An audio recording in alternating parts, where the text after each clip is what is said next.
Hey everyone, let's talk about the Dao Sword. It first showed up in ancient China, way back during the Shang dynasty, around 1600 to 1046 BCE. This was the Bronze Age in China. Early Dao swords were shorter and wider than the ones that came later. These early swords were super important for warriors. They helped the Shang dynasty become really powerful. When the Zhou dynasty took over, from about 1046 to 256 BCE, wars changed.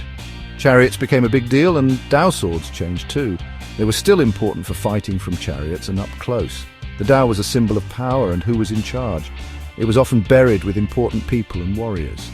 The Warring States period from 475 to 221 BCE saw lots of new weapons and ways of fighting. The Dao sword changed again. It got longer and curvier. This new shape made it better for fighting against soldiers on horses and on foot. This time made the Dao the main weapon in Chinese wars.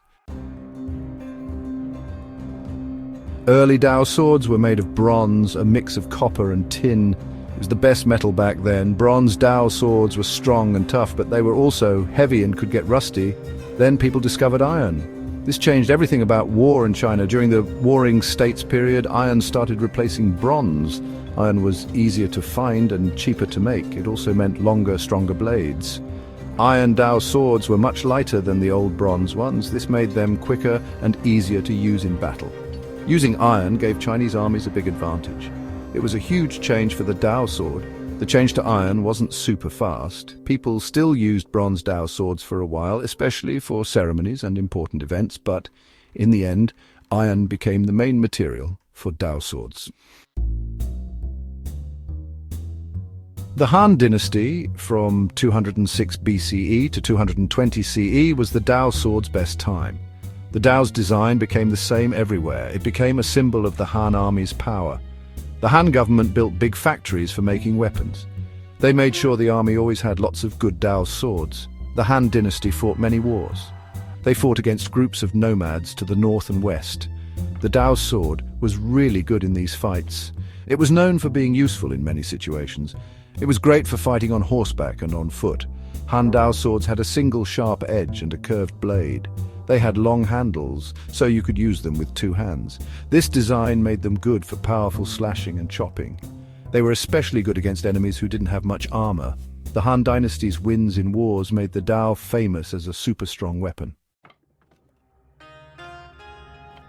The Tang dynasty from 618 to 907 CE was another important time for the Dao sword. Tang sword makers were famous for their skill. They made the Dao even better.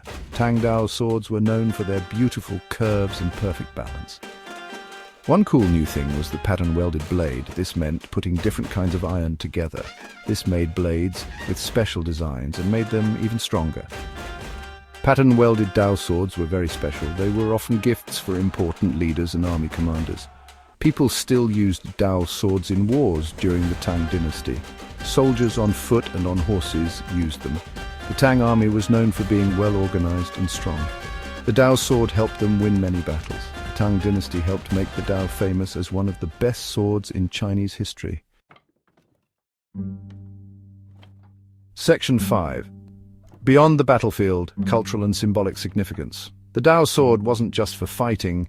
It was really important in Chinese culture. It meant being a good warrior, having honor, and being manly. Dao swords were often buried with warriors and important people. They believed it would keep them safe after they died. The Dao sword was also in Chinese stories and myths. Gods and heroes often used them. This made the Dao even more special and mysterious. The Dao was also important in philosophy and spiritual ideas. In Taoism, the Dao is a big idea about how the universe works. The Dao sword, with its curved blade like flowing water, became a symbol of harmony and balance. Section 6. Dao's reach, inspiring swords across Asia. The Dao sword was famous outside of China too. It changed how swords were made in other East Asian countries, like Japan, Korea, and Vietnam. Traders and diplomats brought the Dao sword with them on trade routes. Sword makers in other countries copied the design. In Japan, the Dao sword helped create the katana. The katana, with its curved blade and one sharp edge, looks a lot like the Dao. The katana is different now, but it came from the Dao. In Korea, the Dao sword helped create the hwando. The hwando, like the Dao, has one sharp edge and a curved blade for slashing and cutting. You can see the Dao in the hwando's shape and design. Section 7. Legends and lore tales of the Dao sword. The Dao sword is in lots of Chinese legends and folk tales. These stories talk about how powerful the sword is, how well it's made, and how skilled the people who used it were.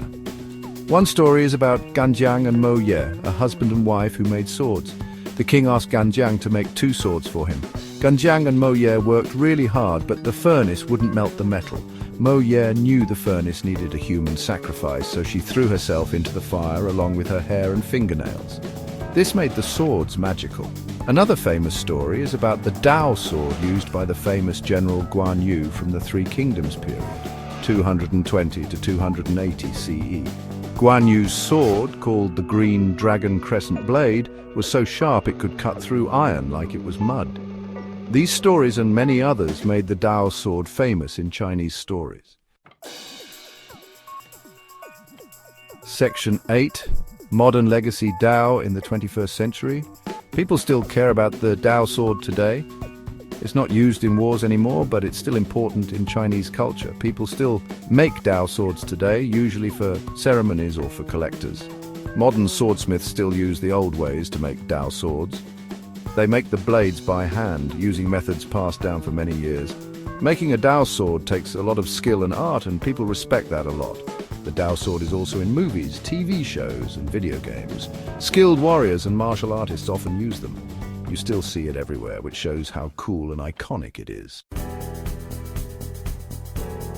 Section 9. Conclusion: the enduring allure of the Dao. The Dao sword shows how clever, skilled, and strong Chinese people are. From its start long ago to today, the Dao has been a big part of Chinese history and culture. It's famous outside of China too, and has inspired sword designs and stories all over East Asia. The Dao sword is still so cool because it's a great weapon. It looks elegant, it's balanced, and it means a lot to people.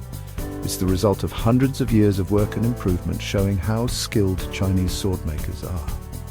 The Dao sword is still interesting and inspiring today, and it will be a part of Chinese history for a long time.